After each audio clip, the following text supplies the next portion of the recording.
অঞ্জনা রান্নাঘরে ওয়েলকাম। আজকে করব চাল কুমড়া ঘন্ট আর ডাঁটা শাক। চলো তোমাদের সঙ্গে শেয়ার করি। ভালো যদি লাগে লাইক করো, সাবস্ক্রাইব করো, ফলো করো, কমেন্ট করে জানিও। আজকে করব ডাঁটা শাক। ডাঁটা শাকগুলো ভালো করে কেটে আমি ধুয়ে নিয়েছি, পরিষ্কার করে ঝিরিঝিরি করে কুচিয়েছি। কড়াতে দিয়ে দেবো তেল,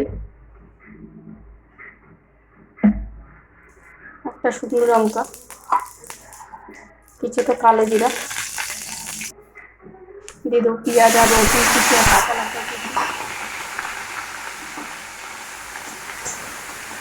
বেশি ভাজা করার দরকার নেই, হালকা লাড়া দিলেই হবে।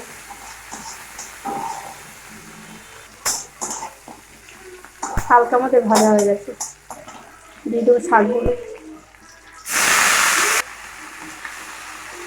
শাক এগুলো সব কটা হলুদ, নুন,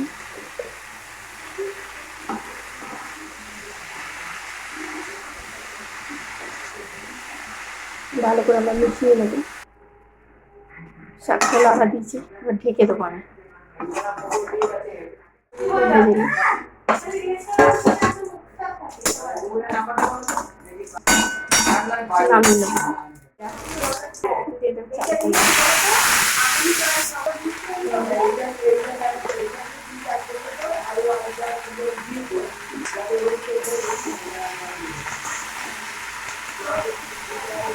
এটা হচ্ছে আমাদের চাল কুমড়া ঘন্ট।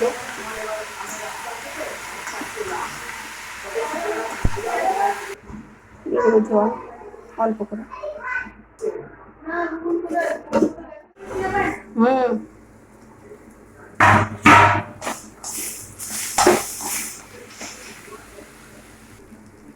শাকটা হলে হয়ে গেছে, নামিয়ে নেব।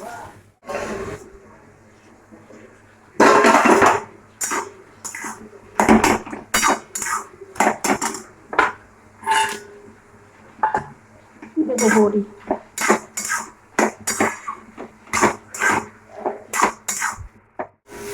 আমাদের চাল কুমড়োটা হয়ে গেছে, নামিয়ে নেব।